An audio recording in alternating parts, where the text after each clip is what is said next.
Naam, karibu tena mtazamaji. Teknolojia ya upandikizaji inatumiwa kuzalisha mamilioni ya miche ya mikalatusi au kipenda eucalyptus karibu na msitu wa Karura ulioko jijini Nairobi. Ubunifu huu unalenga kuongeza natija endelevu katika sekta ya misitu. Dennis Otieno anaeleza jinsi hatua hii inavyoweza kubadili harakati za kuongeza misitu nchini katika makala ya wiki hii ya Kilimo Biashara.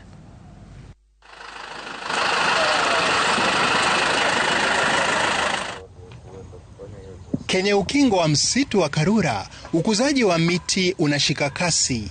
Miche moja baada ya nyingine inapandwa. Hapa, katika shirika la Tree Biotechnology Program Trust, wanasayansi wanatumia teknolojia ya kisasa kuzalisha miti kwa kupandikiza vinasaba, mbinu inayoruhusu kuzalishwa kwa miti ya mikalatusi inayokuwa haraka, kustahimili magonjwa na kutoa mazao zaidi katika kipande kidogo cha ardhi. Na hii sayansi ambayo imetumika ulimwengu kwa nchi zingine ndio tulifanya ushirikiano na marafiki wetu katika nchi zingine kama South Africa, na tukaleta hii teknolojia ambayo tunaita ni cloning. Teknolojia hii ya mseto inachanganya ubora wa miti miwili ya mikalatusi.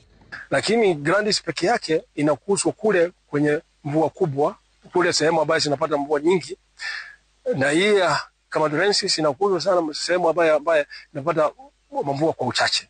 Sasa hiyo hybrid inaweza kukuzwa kwa sehemu hizo na iwe na mapato ambayo wakulima wanaweza kujisaidia.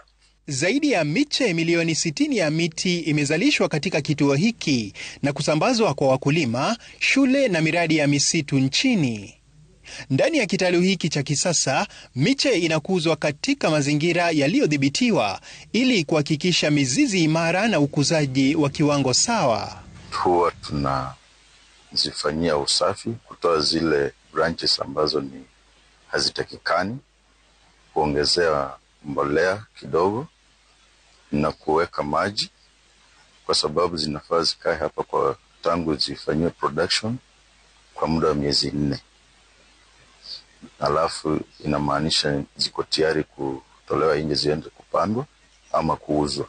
Kitalu hiki pia kimekuwa mhimili wa kuwezesha jamii kupitia biashara ya miti na utunzaji wa mazingira.